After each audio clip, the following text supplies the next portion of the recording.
ke China, tiba-tiba kita ditaruh di kota yang 6,5 jam dari Beijing. Kalau kita dikerjain di luar negeri, ya kita kerjain lagi di sini. Gitu. Sebuah langkah licik akan digunakan oleh Cina dalam menjamu timnas Indonesia pada kualifikasi Piala Dunia 2026 zona Asia putaran ketiga, di mana digabarkan jika Cina akan menggunakan Qingdao Youth Football Stadium yang jaraknya sangat jauh dari kota Beijing serta memiliki suhu yang sangat dingin. Mendengar kabar tersebut membuat Erick Thohir merasa tak terima. Dirinya berniat untuk membalas cara licik tersebut dengan menjadikan Stadion Papua Bangkit sebagai venue untuk menjamu Cina. Lantas hal itu langsung mendapatkan sorotan dari media Cina. Selain itu, media Cina juga menyoroti langkah Indonesia yang terus menambah pemain naturalisasi mereka. Dan berikut inilah drama yang terjadi antara Indonesia dan juga Cina. Cina akan jamu Indonesia di Qingdao Youth Stadium. Belum lama ini, Federasi Sepak Bola Cina telah menetapkan Qingdao Youth Football Stadium akan dipakai sebagai kandang melawan timnas Indonesia di kualifikasi Piala Dunia 2026 zona Asia. Cina akan melawan timnas Merah Putih dalam laga keempat grup C yang berlangsung pada 15 Oktober 2024. KFA telah menunjukkan pemakaian stadion tersebut kepada Konfederasi Sepak Bola Asia atau AFC. AFC pun telah menyetujui pemakaian stadion tersebut untuk menjamu timnas Indonesia. Stadion ini dipastikan berbeda dari stadion yang biasanya dipakai oleh Cina. Lokasi Stadion Qingdao ini diketahui sangat jauh dari turunnya pesawat timnas Indonesia.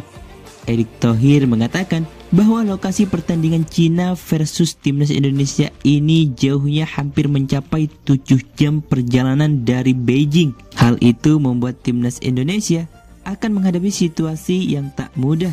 Pasalnya pada bulan Oktober itu ada 2 laga yang akan dilakoni timnas Indonesia, yakni melawan Bahrain pada 10 Oktober 2024 dan Cina pada 15 Oktober 2024. Pertandingan tersebut merupakan laga tandang di mana tim asuhan Sintayong harus ke Bahrain terlebih dahulu.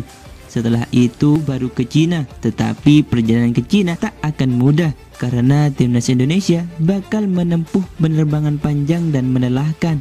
Pasalnya timnas Indonesia tak bisa melakoni penerbangan langsung dari Bahrain ke Qingdao. Jai Itzes dan kawan-kawan akan lebih dulu turun di Beijing. Setelah itu timnas Indonesia akan menempuh perjalanan jauh untuk bisa mencapai lokasi tersebut. Apalagi dipastikan saat Oktober nanti Cina sedang berada dalam cuaca dingin. Tentu saja kondisi itu membuat perjuangan timnas Indonesia tak akan mudah.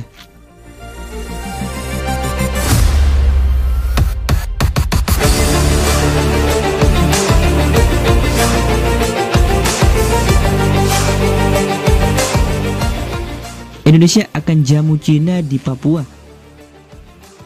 Keputusan Tiongkok untuk menjamu timnas Indonesia di Stadion Qingdao, sebuah langkah yang memicu perdebatan.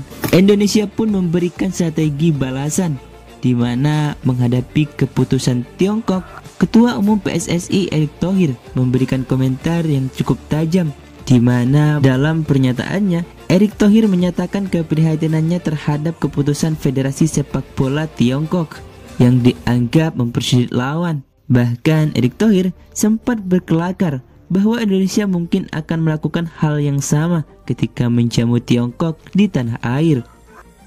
Lalu ke China, tiba-tiba kita ditaruh di kota yang 6,5 jam dari Beijing, itu Qingdao, yang di bulan Oktober katanya dingin.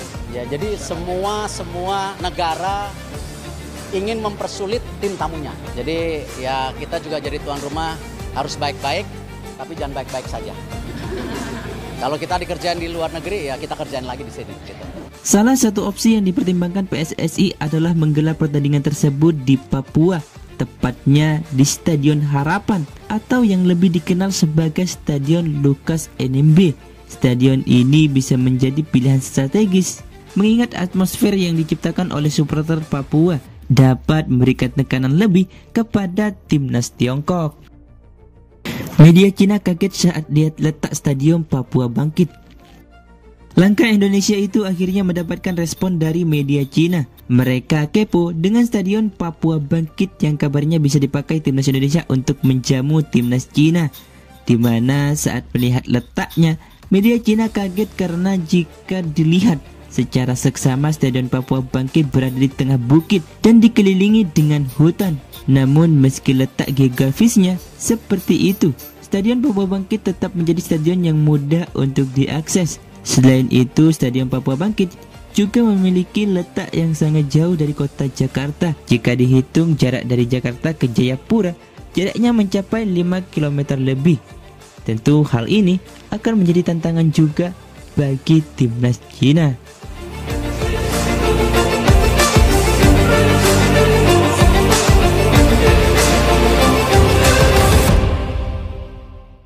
Media Cina soroti naturalisasi Indonesia. Tak hanya soal stadion, media Cina juga menyoroti skuad timnas Indonesia saat ini. Menurut mereka, Indonesia adalah Belanda versi Asia. Alasannya karena Indonesia terus melakukan naturalisasi pemain yang kebanyakan berasal dari Belanda. Bahkan naturalisasi itu dilakukan untuk pemain yang berposisi sebagai kiper, bek, gelandang, maupun penyerang. Mereka menyebut Indonesia punya ambisi besar untuk bisa kembali ke putaran final Piala Dunia. Dibandingkan Bahrain, Indonesia punya ambisi besar untuk ke putaran final Piala Dunia. Indonesia sudah melakukan naturalisasi gila-gilaan. Mereka secara komprehensif meningkatkan susunan pemain di lapangan untuk posisi depan, gelandang, bek, dan kiper menjadi tim Belanda versi Asia. Tulis media Cina, Sohu di laman resmi sohu.cn.